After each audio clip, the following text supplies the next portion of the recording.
Developer MMEU and publisher Forever Entertainment have the start to one of the scariest indie games out right now. If you want to know the creepiness of this game, compare it to the old Resident Evil, but in space on a derelict ship, and you'll get the general idea of this game.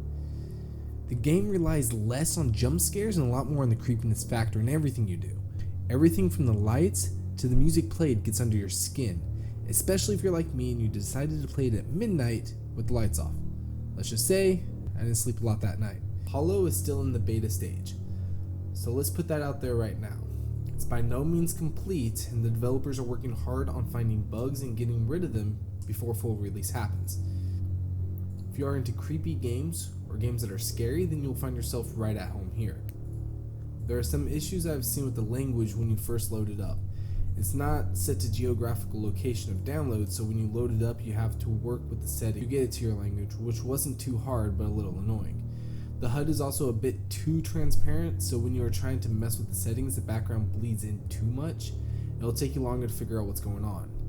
And the optimization does need some work. For instance, when the lights change, sometimes the game slows down, and when I go down a hallway with a lot of enemy matter on the walls, it slows down a lot. And I'm running a 980 Ti, so it shouldn't have a problem running this at all. With that being said, I have never been so sucked in by a horror game story like I have with this one. They really nailed the mark on that matter. Honestly, I can't wait to see this game full released after they address a few issues and polish it up a bit. I know they can do it just by the quality of game they put out already. The tutorial system that they have implemented is something I'm very serious about in games like this. Without one, I usually don't play past that point.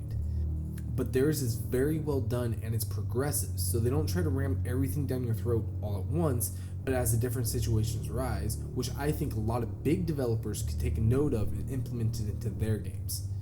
The enemies are scary and creepy, but also a bit stiff. The enemy models are beautiful, but when they move, there really isn't a lot of fluidity that you would expect from a horror game of this quality. And I hope that that's something that they are going to fix. And the lack of gore after killing the enemy and the fact that their body disappears is also a bit disappointing for me. I may be in the minority here, but I absolutely love the saving system. You're only able to save when you find a hard disk to do so and interact with the computer. Just like the old Resident Evil where you had to find a ribbon and interact with a typewriter. I really love that. It really adds an extra level of strategy, and it makes you have like a sense of desperation when it's been a while since you haven't found a disc, and it really makes you double guess yourself when you decide to save, which I think is really awesome.